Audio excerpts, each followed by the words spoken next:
biarkan perasaanmu yang ngatur bagaimana kamu harus merespon, berpikir, bertindak. Tapi pikiranmu yang mengatur perasaanmu. It is the time for morning with the word. Puji Tuhan, selamat pagi, bergabung lagi di Morning with the Word di YouTube channel saya, Mario Marcelo. Apa kabarnya pagi ini? Doa saya kita diberkati Tuhan, kita dalam sukacita, damai sejahtera, kemenangan yang dari Tuhan. Ingat baik bahwa Tuhan sudah bayar semua harga kemenangan untuk kita. Bukan hanya kemenangan mengatasi masalah, tantangan, tapi juga kemenangan untuk kita tidak dikuasai emosi negatif. Tapi untuk kita bisa berkemenangan di dalam setiap perasaan kita. Alkitab mengajar kita Wahyu 3 ayat 11. Aku datang segera, peganglah apa yang ada padamu, supaya tidak seorang pun mengambil mahkotamu. Supaya tidak seorang pun membuatmu lupa identitasmu, kamu adalah orang yang lebih dari pemenang. Jangan biarkan masalah, tantangan merebut sukacitamu. Jangan kasih kuasa kepada masalah, tantangan untuk mengatur perasaanmu. Jangan biarkan omongan-omongan negatif orang, perlakuan buruk orang, dikasih kuasa oleh kamu untuk mengatur bahagia atau amarah di hidupmu. Tuhan itu memang menciptakan juga emosi. Tapi Tuhan tidak mau kita dominan dikuasai emosi negatif. Kita marah, kita kecewa, kita kepahitan. Tuhan mau kita bahagia, sukacita, masalahnya apapun, tantangannya apapun, Tuhan mau kita berkemenangan. Makanya untuk bisa berkemenangan kita harus tahu siapa kita dalam Tuhan. Tuhan sudah kasih kita mahkota. Mahkota ada di kepala. Kita harus kuasai kepala kita, pikiran kita. Alkitab berkata dalam Roma 12 ayat 2, janganlah kamu menjadi serupa seperti dunia ini. Orang dunia mungkin merespon dengan bebas, tapi kita tidak merespon dengan bebas. Respon kita diatur dengan apa yang firman Tuhan taruh di kepala kita, di pikiran kita, di hati kita. Janganlah serupa dengan dunia ini, tetapi berubahlah oleh pembaharuan budimu. Berubah oleh pola pikirmu, sehingga kamu dapat membedakan manakah kehendak Allah, apa yang baik, yang berkenan kepada Allah, dan yang sempurna. Emosi memang diciptakan oleh Tuhan. Tapi dikuasai emosi negatif khususnya, itu bukanlah kehendak Tuhan. Kehendak Tuhan kita menguasai emosi kita. Jangan biarkan emosi kita mengatur hidup kita. Tapi kita yang atur emosi kita. Beberapa hari yang lalu saya tulis di status Instagram saya, di status WhatsApp saya. Di sana saya katakan bahwa emosi itu kalau dalam keluarga seperti anak-anak. Anak-anak bisa lari ke sana, lari ke sini. Anak-anak bisa ingin ini, ingin itu. Tapi kita tidak akan memberikan semuanya kepada anak-anak. Anak-anak bukan yang ngatur kita. Pikiran kita adalah orang tua gambarannya. Jangan biarkan perasaanmu yang ngatur bagaimana kamu harus merespon, berpikir, bertindak. Tapi pikiranmu yang mengatur perasaanmu. Makanya Daud pernah Daud bukan satu kali, tapi beberapa kali Daud mengalami hal-hal yang bisa membuat perasaannya kecewa, marah. Tapi apa yang buat Daud kok bisa setenang itu? Apa yang buat Daud bisa mengatasi emosi negatifnya? Satu kali di Ziklag, itu Daud dalam peperangan diundang untuk ikut perang, tapi seluruh pasukannya kemudian disuruh pulang lagi ke Ziklag. Ziklag tempat di mana Daud berlari atau bersembunyi dari kejarannya Saul. Dan ketika laki-laki semua meninggalkan Ziklag, Ziklag diserang orang Amalek, dibakar, semua harta bendanya diambil, kemudian wanita-wanita, semua istri, anak-anak mereka dibawa atau ditawan oleh musuh. Dan Daud di Ziklag dalam keadaan yang sangat terjepit. Orang-orang dia yang bersama dia, yang dari Gua Adulam berubah jadi pasukan yang hebat bersama dia, sekarang berbalik menyerang dia. hendak melempari dia bahkan dengan batu. Daud sangat terjepit, Alkitab bilang di 1 Samuel 30. Tapi apa yang Daud lakukan di tengah situasi yang bisa buat dia mungkin putus asa, kecewa, marah. Dia tidak membiarkan situasi yang ngatur hidupnya.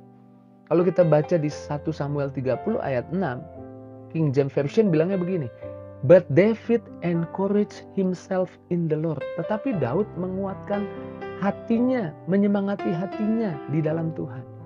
Dia ambil keputusan tidak membiarkan perasaan yang ngatur hidupnya, perasaan yang ngatur bagaimana dia harus merespon. Tapi dia yang atur pikirannya dengan apa? Menguatkan, menyemangati hatinya, menyemangati pikirannya. Dan berkata, "Aku kuat dalam Tuhan. Tuhan penolongku, Tuhan sumber kekuatanku." Dan kita tahu berakhir Daud akhirnya datang sama Tuhan.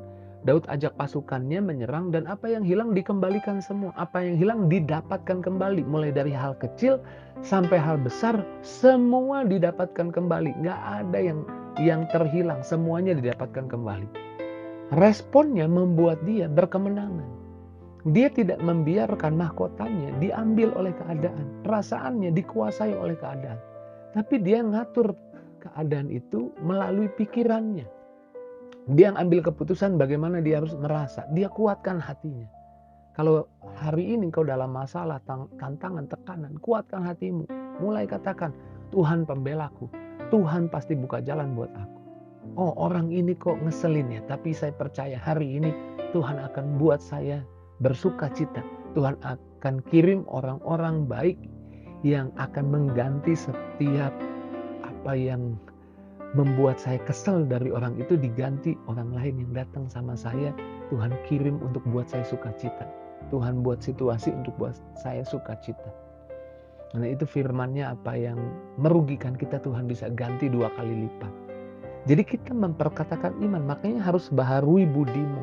Supaya kamu tahu bagaimana kamu harus menguasai pikiranmu.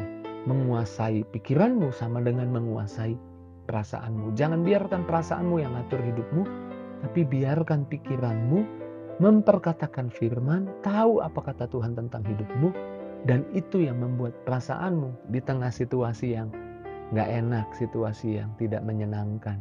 Ada orang fitnah, ada orang jahat, kamu bisa tetap bersuka cita, bisa mengampuni, bisa berbuat baik. Galatia 2 ayat 20, Paulus bilang begini, "Namun aku hidup, tetapi bukan lagi aku sendiri yang hidup, melainkan Kristus yang hidup di dalam aku." Sadari itu seperti Paulus. Ya, aku hidup sih. Tapi aku gak boleh lupa bahwa aku udah ditebus oleh darah Yesus. Dan bukan kekuatanku hari ini aku menjalani hidup, tapi ada Roh Tuhan di dalamku yang memimpin aku. Untuk aku gak dikuasai perasaan-perasaan negatif. Untuk aku gak dikuasai kecewa, putus asa, marah, kepahitan. Tapi Roh Kudus di dalamku menuntun aku untuk ambil keputusan yang baik. Untuk memilih, merespon berdasarkan apa yang Tuhan janjikan. Nah, itu lebih tepat mungkin. Itu yang terjadi juga sama Yusuf kan. Yusuf, kita nggak pernah melihat di kisah Yusuf di Kejadian, di kitab Kejadian 37 dimulai kisah Yusuf sampai Kejadian 50. Saya nggak temukan Yusuf mengeluh, Yusuf putus asa, Yusuf kecewa. Apa yang buat dia bisa nggak kecewa, nggak putus asa, nggak membiarkan perasaan emosi negatif menguasai hidupnya? Saya percaya dia menyadari ada janji Tuhan. Saya nggak lagi jalanin kehidupan saya lagi jalanin janji Tuhan di hidup saya. Tuhan janji, dia kan mimpi kan, dia melihat mimpi. Bahwa dia mimpi, bahwa dia nanti jadi penguasa lah, singkat cerita kayak gitu. Maka dia sedang jalani mimpinya, apa yang Tuhan bilang tentang hidupnya. Itu yang buat dia bisa gak kecewa, gak marah. Apa yang buat kita kepahitan, kecewa? Karena kita coba menjalani hidup ini dan merasa semua kita raih pakai kekuatan kita. Jadi kalau ada orang jahat, kita pikir nama baik kita raih pakai kekuatan kita. Nama baik kita sudah ditebus di kayu salib oleh darah Yesus. Jadi kalau orang jelekin kita tetap aman karena kita tahu nama baik kita di hadapan Tuhan sudah dibayar Yesus di atas kayu salib. Semua itu kita tidak raih dengan kekuatan kita. Bahwa kita memang sudah ditakdirkan untuk menerima hal-hal baik di hidup kita. Karena yang buruk sudah ditanggung di kayu salib. Saya nggak tahu masalahmu apa. Tapi pagi ini satu hal yang penting yang perlu kita ingat, Tuhan gak mau kita kasih kuasa kita yang udah ada di hidup kita untuk kita tetap sukacita, bahagia, gak putus asa, gak kecewa sama keadaan, sama omongan negatif orang. Jangan kasih kuasa itu. Gunakan kuasa itu untuk mengalahkan respon-respon kita yang bisa kecewa, marah. Untuk mengalahkan itu. Pakai kuasa di hidupmu untuk berkemenangan di dalam Tuhan. Pakai kuasa di hidupmu untuk engkau melangkah lebih berani. Saya nggak tahu masalahmu apa, tapi satu hal yang saya percaya di pagi hari ini ada berkat Tuhan di hidupmu. Ada kebaikan Tuhan di hidupmu yang Tuhan mau berikan ketika engkau menyadari. Jangan biarkan seorang pun mengambil mahkotamu. Jangan biarkan tantangan, omongan negatif orang merebut sukacitamu. Puji Tuhan, mari pagi hari ini kita bersyukur buat firman Tuhan, kita berdoa. Terima kasih Tuhan, Engkau mengajar kami, Engkau menuntun kami, Engkau mendorong kami untuk kami tetap sukacita, bahagia, mengalami kemenangan, bahkan situasi yang buruk mungkin sedang terjadi.